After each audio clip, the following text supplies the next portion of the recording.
So, about a year ago, I bought myself a subscription, a year-long subscription to Scrawlr Box. It's an art supply box, a monthly box out of the UK. It comes every month. It's kind of a surprise what you get.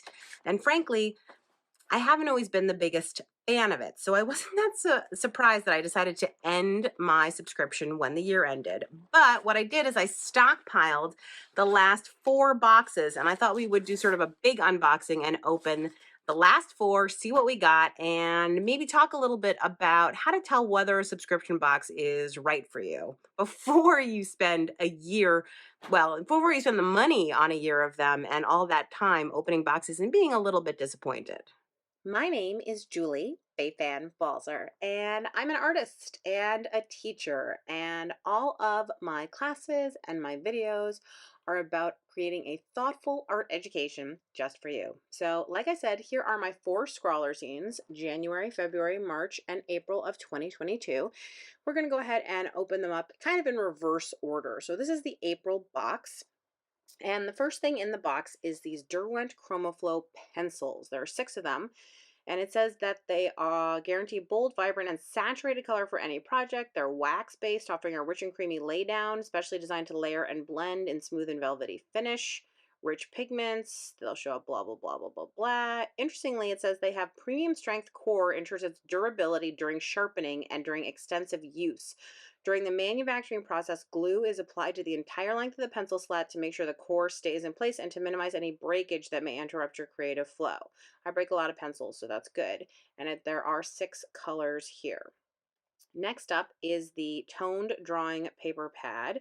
Toned and textured paper is a great all-around surface suited for a myriad of mediums, blah, blah, blah. It says natural brown tone sheets, and I do see that the two sides of the paper are different browns. Will give your artwork an organic and rustic ambiance. And here is the Uni Pen Extra Fine Brush Pen in black, of course.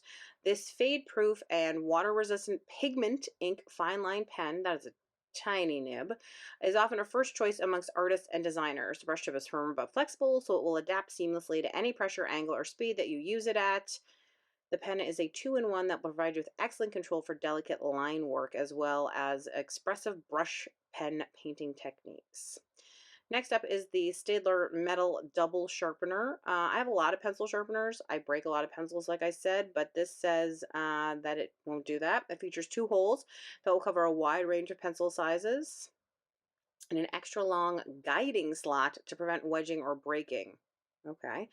Then is the Factus Eraser. This soft and flexible eraser is fantastic for gently lifting pigment and graphite from paper without damaging the paper surface and is designed to work on a wide range of delicate surfaces, including tracing papers and films. It will not leave any unwanted residue on your artwork. Okay, well, let's get started with the Scrawlr Zine, where they often have some extra tips and extra information along with just sort of like how-tos of anything that might be confusing or difficult to do. And now I'm about to tell you the weirdest thing that happened to me. I was about to start, and I suddenly realized when I pulled this piece of paper out that there were some little extra corners there. And I was like, that looks weird. It's like there was paper in here that got pulled out. And so I actually counted the number of pieces of paper in here. There's supposed to be 10 pieces of paper, and I got, I think, six. So yeah, I got shorted paper. This is a used pad. I don't know how that happened, but not great. Anyway, let's take these supplies for a spin. I was totally surprised at how the brush pen, that nib, actually left a kind of scratchy line that I really liked and was totally into. And also these colored pencils. Oh my gosh, especially the white one totally blew my Prismacolors out of the water, or at least gave them a complete run for their money. I was not expecting this. I have definitely gotten other colored pencils in a Scrawlr box, and I have not felt this way about them. So this was probably the best surprise of the whole thing. I did try the brush pen on top of the color pencils. I was again shocked when it worked. That is again a pigment pen. The pencil sharpener, I had to try that out because I break so many pencils. It did not break the tips, which really surprised me. And again, like that white just pops. The toned paper is great. I had so much fun layering, blending, trying to create colors. I did try some erasing. I wasn't thrilled with the erasing. I didn't think it did like a great job. I did also want to try a Prismacolor pencil to see if it was the gluing of the core or if it was the sharpener. This Prismacolor pencil did not break when I sharpened it, and it did not break when I used it. So it leads me to believe that it's the pencils may be great, but I think the sharpener is actually the key here more than the pencils, but who knows? That's just my unscientific test of it. But here's what I made with this April 2022 box, just a kind of little abstract fun thing. I really like that texture. You can see there are the pencils. You can see a little bit of where I tried to erase, wasn't able to totally eradicate things, but knock things back, I guess is the way that I would put it. So let's take a look at the next box. This is the March box. And if I didn't mention it, every Scrawlr box comes with a sticker, a little postcard with art, and some candy. So first up are the Marabou markers, the Alpha Robot set. Marabou graphic sketch markers are filled with a top quality alcohol based ink that is low odor and rapid drying. These markers are perfect for layering and will create fantastically intense color depth the more layers you apply. It says they can be mixed while the ink is still wet, and they have dual Japanese tips, a fine brush nib at one end for precise control and crisp fine detailing, and a 7mm chisel tip at the other end. Then is a Copic multiliner in black. This multiliner is a fantastic little tool for all of your outlining and line drawing requirements. And obviously it says the ink is waterproof, bleed proof, and resistant to UV light. Next up is the smooth white card pad. This fantastic extra smooth card is perfect for all of your crafting and coloring needs. The surface is particularly well suited to pen, ink, and markers as it will not bleed. This drawing card is acid free and has a resilient surface designed to endure repeated working and erasing, which is funny since we're talking about pens. Although here is a pencil. This is the Koh-i-Noor, I hope I'm pronouncing that correctly, 1900 pencil. This beautifully crafted pencil is made with the highest quality graphite lead encased in a characteristic black hexagonal barrel made of California cedar wood. It is light, fast, easy to erase, and durable, making it perfect for all of your sketching and drawing needs. And then there's another pencil in the box called a Lyra Polycolor Pencil in dark violet, made from the best natural PEFC certified cedar wood that features a colored end that matches the lead so you know what color you're about to work with, because you can't look at the lead in order to tell. It has a 4mm diameter lead for better yield, blah, blah, blah, blah, blah. This pencil will guarantee an intense bright color distribution every time. Okay, well, let's take it all out for a test drive. I did notice that the first piece of paper had a little stain on it, but you know what? We're going to use it. Who cares? So I wanted to test the sketch markers. I wanted to see the colors. I also wanted to check out the layering. So on the left side of my little swatches, I went over that area twice just to see how the layering affected the color. I also just wanted to see if the bleed proof pen was really bleed proof and if my little pens, what the sort of smaller tip did. I also took some regular cardstock I had in my stash. This is just from Staples, to see if it was any different than the cardstock that they sent in the box. I didn't notice any extra bleeding in the cardstock from Staples as opposed to the cardstock that they sent. I am a messy colorer, by the way, which you can see. There was some bleeding through the back on both papers, so I'm not sure that the paper makes that big a difference here. Then I wanted to see if I could turn this into a piece of art after I tested the pencils on top of the markers. And it's a little bit hard because everything is transparent. And so you were going to see my little test swatches under here, but you know what? Half of the fun of making art is the fun of setting a challenge for yourself and seeing what you can do. I definitely found the transparency of these markers fascinating. I think they would be fun to work with for someone who really knows what they're doing right from the start, as opposed to somebody who's kind of like I do, feeling your way through it as you go. I like to cover up areas as I work. So what I really did is I tried to work with value here, taking sort of darker and lighter areas to kind of bring the eye around and change what you're looking at, as opposed to relying on actually being able to cover stuff up to focus you, because obviously you're going to be able to see everything because it's all transparent. I like these a lot more than I thought I would. I was kind of surprised by them. And in the end, the thing that I thought was really nice was that even some of the really light colors came through. The two tip sizes, of course, were nice as well. I'm not a huge alcohol ink marker user. I don't use a lot of Copics. I don't do that kind of careful coloring. But look at how that light colored marker still comes through even over a darker shade. I thought that was really neat. So again, like these are not my tools, but I still had fun with them. So next up is February's box. As soon as I opened the box and saw the paints, I got excited.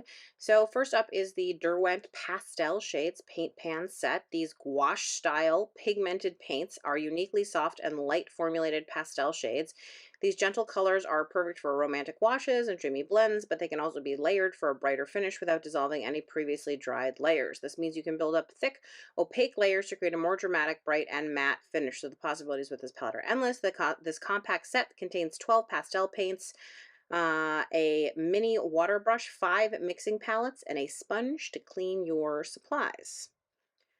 Then there's a gold line aqua pad in. These pads are a brand new addition to the Clairefontaine line with paper that is 100% cellulose, medium fine grain watercolor paper, perfect for all of your water-based medium exploration, acid-free, yada, yada, yada, yada. Oh, it says that it is smooth on the back, so intended for one-sided use only. So Sakura White Jelly Roll Pen. I have this pen and I love it. So this Sakura Jelly Roll Pen features a specialized ink that is designed not to feather, smear, or bleed through most papers. The water-based gel ink will offer a consistent flow of light fast ink that is also fade resistant and waterproof. So it is a great pairing with your wet medium creations. This brilliant white pen will be perfect for adding that essential pop of highlight or focal features to your pastel creations. Now, obviously, this box has a lot fewer supplies in it than other boxes, and I'm assuming that's because the paints are probably a spendy item as opposed to a pencil or something like that. So 3 items as opposed to the usual kind of 4 or 5, but I'm excited to dig in. Let's do it. So I pulled out a piece of paper and I wanted to get my watercolor set all set. So I filled the water brush with some just regular water.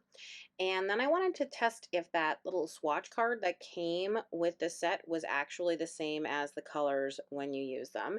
And it's slightly more intense, I would say, but close. I also wanted to try out using a regular brush as opposed to the water brush that came with it to see if there was a difference there.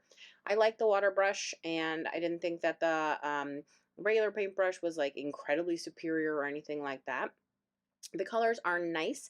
They definitely have that pastel sort of faded look. I thought it was interesting that they kept saying that this was a gouache look.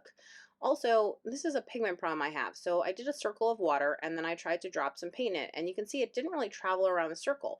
So then I decided to get my core watercolors, that's QOR, and I did the same thing, drew a circle with water and then dropped just a little bit of pigment in it, and take a look at how that watercolor just travels around. So I don't know what's going on with these paints and if it's the whole gouache style thing or whatever, but I didn't find them particularly more opaque than other watercolors. So, and they really didn't feel like gouache either. So I don't know quite what they are. They feel more like pastel watercolors at the best. But again, they're fun. It's a nice set of colors. It's a good range. Um, Definitely felt kind of Eastery to me in the colors. Maybe it's that particular pink with the yellow and maybe the purple or something like that.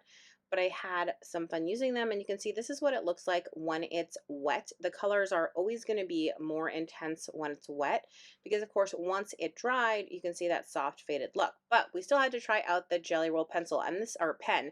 This is where my biggest surprise came. I have Jelly Rolls and I love them. I could not get it to write on top of this watercolor. So I actually tested it out on the toned paper to see if it wasn't working or something like that, but just not a lot seemed to happen when I used it on top of the paint.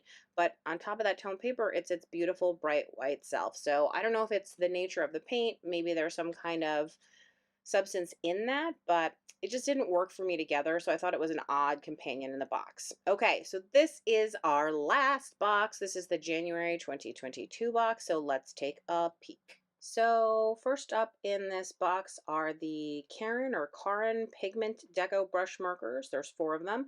These pigment deco brush markers provide the ultimate creative freedom. They are flexible and versatile brush markers filled with rich acrylic paint. This opaque paint can be used on all kinds of materials such as paper, metal, glass, plastic, wood, textiles, and lots more. It can be used on dark surfaces, blah, blah. I mean, it's acrylic, so that all makes sense. The Sakura Pigma Micron 12 in black. Now, I have had a lot of Sakura Pigma Microns in my life. I have never seen the 12, and baby, that is a big tip. So, the Pigma Micron is a permanent pigment based ink that will not bleed or run.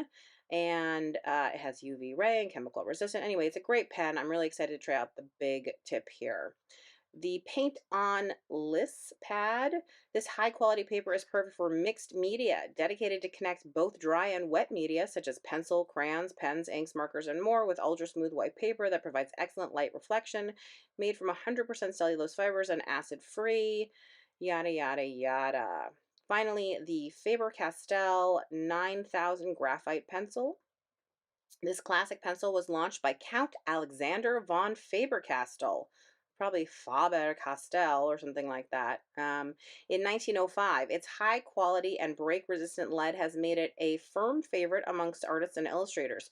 The lead is fully bonded with the wood surround, which aids its break resistance, and with its easy and comfortable usage, it's an ideal pencil for all artistic applications. And then it's carbon neutral. There's a lot of environmentally friendly stuff in the descriptor here, so let's give it all a try. So I decided to try out the pencil first and then grab that big tip. Oh my gosh, I love this Pigma Micron. It's like a marker. It's amazing. I wanted to use the pencil hard, soft, and then I want to try out the paint pens. And I figured since there's acrylic paint, maybe I could actually use them kind of like paint. So I put them out onto my craft sheet, and then I decided to use them with a paintbrush and see what would happen, even mixing them into an orange. Then I thought I needed maybe some water. So I watered it up, and of course it went a lot further. I even pushed the paper into it. I was able to take the pen and go straight onto the wet areas, which I thought was really interesting. It's more transparent than I thought it would be, but that nice brush nib, you can see I could do some kind of calligraphic writing with it. Again, I'm just using water with it.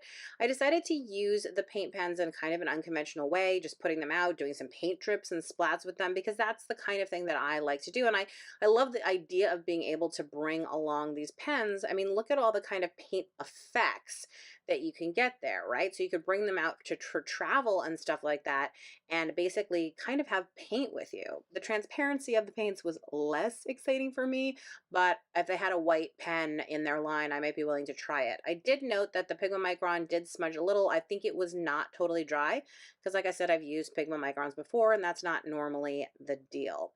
But here you can see all four of the kits. Again, that's January, February, March, and April of 2022 of the Scrawlr Box. Like I said in the introduction, I have not renewed my subscription because for me, I just felt like I wasn't actually really using all the supplies, but I did really like getting new art products. I mean, the things that I would pull out as being my absolute faves here were, I really like this white ChromaFlow pencil. I think that will definitely go into hard rotation. And along with that, I really liked the pencil sharpener because I felt like it didn't break my pencils. So that was key. Other than that, I would say like the big Pigma Micron was awesome, but I'm ready to actually pick some art supplies to use.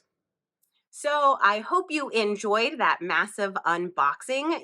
Some quick thoughts for me are one, I'm glad I did it. Even though I didn't love everything that was in the boxes, I did find some new supplies. I did also really narrow in on some things that are important to me about art supplies. And, I always think that knowing what you don't like is as important as knowing what you like, because knowing what you don't like actually can help you figure out what it is that you do like if you're not able to verbalize it yet. So in terms of going forward, I mean, a couple things I think I've learned along the way that might be useful to you is to really think about, will it matter to you if it's worth the money? Are you going to be looking through the box and trying to figure out the dollar amount and whether you actually got your money's worth or more than your money's worth in it? And then number two is kind of how adventurous are you and I don't even mean adventurous. Maybe that's the wrong word of putting it, because I don't think that the supplies are usually very like crazy in these boxes, but it's more like, How open are you to different brands, to using different supplies than you thought of, that kind of stuff. Then the third thing that I think is really important to think about is most of a Scrawlr Box in particular was filled with drawing implements. So, listen, I'm mostly a painter and a collage artist, and I do some drawing and I do a lot of mark making. So, it kind of works out, but if that's not sort of your main interest, then maybe that's not that interesting to you. And so then I think really the fourth consideration that I would think about when you're looking at an art subscription box is even if you look at past boxes, are you focusing on seeing actually everything? Because I know I looked through a whole bunch of past boxes from a bunch of different subscription places, and I thought that Scrawlr Box was going to be perfect for me because of that. Oh, but I was wrong, because what ended up happening was I like really zeroed in on like the 2 or 3 things I really liked from a bunch of previous boxes, instead of thinking like, no, no, no, you need to like 90% of what you're seeing in the previous boxes, not just like 2 or 3 sort of cherry picked things. So there's a couple tips from me. I would love to hear if you have any tips on figuring out if a subscription box is right for you and which subscription box might be right for you. And in the meantime, I have linked and shared the supplies from these boxes if anything here piqued your interest. I hope you will like this video, give me a thumbs up, subscribe to my channel, and of course, check out my teaching website at balzerdesigns.com.